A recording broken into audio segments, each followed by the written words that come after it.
नमस्कार दर्शक मित्रों, मैं हार्दिक पटेल पुष्य ज्योत में आप सभी का हार्दिक स्वागत करता हूँ। जैसे कि हमारी सीरीज चल रही है सैटर्न ट्रांजिट 2022, इसको आज हम आगे ले जाते हैं और बात करते हैं केतु ग्रह के ऊपर। अगर आपका केतु कुंभ राशि में मतलब कि एक्वेरियस साइन में 11 नंबर की राशि में पड़ा हुआ है तो वहां से शनि का गोचर होने जा रहा है और यह गोचर आपके कुंभ राशि में पड़े केतु के ऊपर से कैसा इफेक्ट दिखाएगा, इस विषय पर आज हम लोग चर्चा करेंगे। तो जैसे कि हमारी प्रैक्टिस रही है कि सबसे पहले हम ग्रहों के कारकत्वों को समझ लेते हैं, तो सबसे पहले हम लोग आज केतु के कारकत्वों को समझ लेते हैं। तो दोस्तों, ये कहा गया है कि केतु जो है वो एक स्पिरिचुअलिज्म का कारक है, साथ में मुक्ति का कारक है। और अगर आपकी कुंडली में शैतान केतु का कनेक्शन है तो उसे श्रापित दोष का भी नाम दिया गया है। केतु के कारकत्व को समझ लेते तो हम लोग इससे मना नहीं करते हैं कि केतु स्पिरिचुअलिज्म, डिटैचमेंट एंड मुक्ति का भी कारक है, लेकिन साथ साथ में वो कई चीजों का कारक है तो जिससे हम लोग उसका फायदा उठा के अपने केतु को कैसे अच्छा करके उसके बेनिफिट हमारे जीवन में कैसे ले सकते हैं। तो आइए हम लोग समझते हैं कि मुक्ति और डिटैचमेंट और स्पिरिचुअलिज्म के अलावा केतु के कौन कौन से कारकत्व हैं। तो सबसे पहले जो केतु जो डिनोट करता है वो ट्रेडिशन को डिनोट करता है, मतलब अपनी जो रूढ़ि चुस्त परंपरा है, जो भी हमारी ट्रेडिशन है उसको केतु रिप्रेजेंट करता है। साथ साथ में केतु ऑकल्ट साइंस जैसे कि एस्ट्रोलॉजी है, न्यूमेरोलॉजी है, वास्तु है, उसको भी रिप्रेजेंट करता है। केतु कंसल्टेंसी का भी कारकत्व है, meditation, medical practice, Ayurvedic practice, मतलब कि आयुर्वेदिक भी क्या है, हमारा ट्रेडिशन है। तो आयुर्वेदिक प्रैक्टिस, लॉ और एस्ट्रोलॉजी को भी डिनोट करता है। तो ये सारे हो गए केतु के कारकत्व। अब हम समझते हैं कि केतु की पोजीशन आपकी कुंडली में क्या होनी चाहिए। तो सबसे पहले जैसे हमने बताया कि अगर आपका केतु कुंभ राशि में पड़ा हुआ है, मतलब कि 11 नंबर की साइन एक्वेरियस साइन में पड़ा हुआ है और शनि का गोचर वहां से होने जा रहा है, तो ये जो गोचर है वो आपके जीवन में आपको 100% इफेक्ट दिखाएगा। साथ में जैसे कि हमारी प्रैक्टिस है, हम लोग त्रिकोण से भी उसको कनेक्ट करते हैं।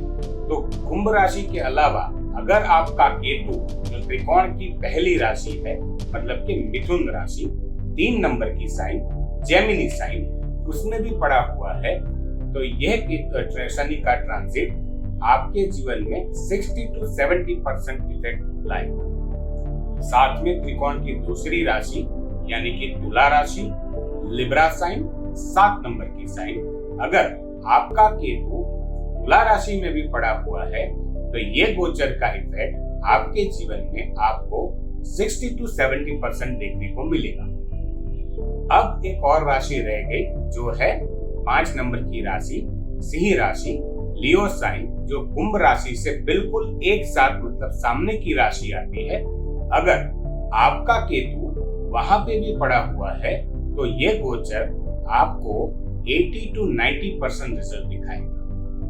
अब जैसे कि हम लोग पॉजिटिव और नेगेटिव दोनों पहलू के ऊपर चर्चा करते हैं, तो जैसे हमने राहु के केस में देखा था, राहु के वीडियो में सबसे पहले हमने नेगेटिव एस्पेक्ट की चर्चा की थी, उसी तरह हम लोग केतु में भी नेगेटिव एस्पेक्ट की चर्चा करेंगे और बाद में उसके जो पॉजिटिव एस्पेक्ट है उसके साथ उसका रेमेडियल सॉल्यूशन भी जुड़ जाता है, तो वो आपके लिए समझने में बहुत इजी हो जाएगा। तो सबसे पहले अगर जिस मित्रों का भी केतु कुंभ राशि में पड़ा हुआ है और वहां से शनि का गोचर होने जा रहा है, जैसे कि हमने बताया कि केतु मुक्ति का कारक है, स्पिरिचुअलिज्म का कारक है, किसी भी चीज को अगर ब्रेक करना है तो वो काम केतु का है।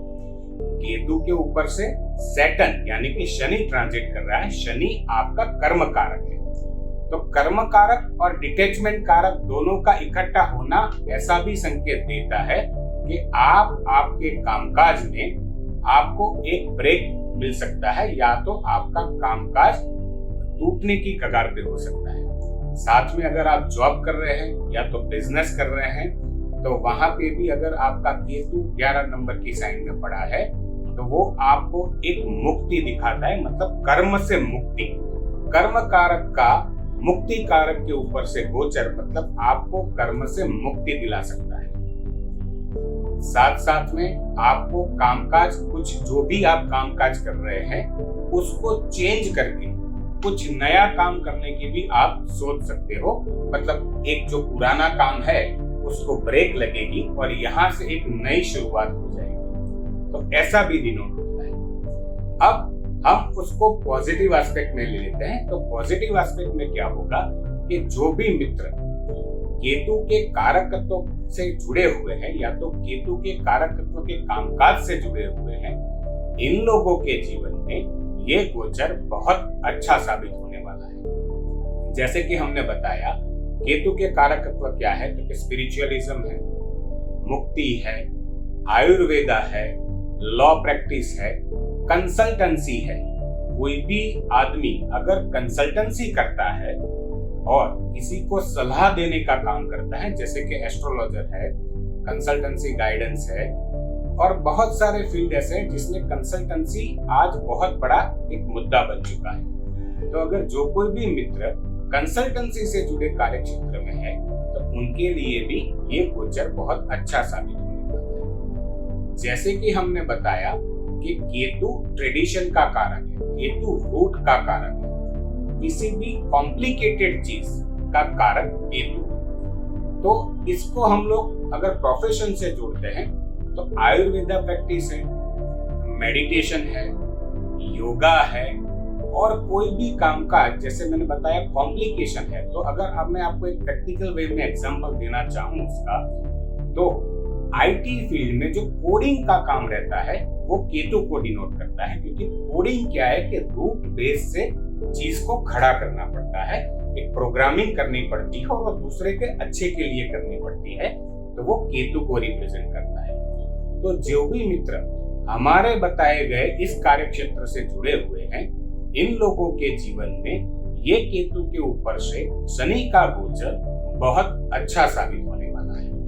अब बहुत सारे मित्र ऐसे होंगे जो इस कार्य क्षेत्र से जुड़े हुए नहीं होंगे, तो उसके लिए रेमेडियल सॉल्यूशन में क्या करना पड़ेगा कि अगर आप किसी भी तरह से हमारे बताए गए कार्यकत्वों और हमारे बताए गए प्रोफेशन से किसी न किसी तरीके से जुड़ सकते हैं, तो ये ट्रांजिट आपके लिए बहुत अच्छा साबित हो जाएगा। साथ में अगर आप इस प्रोफेशन से नहीं जुड़ सकते हैं तो आपको जो सलाह दी जाएगी रेमेडियल सॉल्यूशन के ऊपर कि आप गार्डनिंग करना शुरू कीजिए। जी हाँ दर्शक मित्रों, गार्डनिंग मतलब जो ग्रास जो होता है ना, वो ग्रास जो होता है उसमें 3 पत्ते होते हैं, आप देखेंगे तो 3 पत्ते होते हैं, जिसे हम दुर्वा भी बोलते हैं। तो ये केतु को रिप्रेजेंट करता है और रूट से उसको बनाना पड़ता है गार्डनिंग करके, इसलिए हमने उसको गार्डनिंग से भी जुड़ा हुआ रखा है। साथ में आप राइटिंग कर सकते हैं। अगर किसी भी चीज का आपको शौक है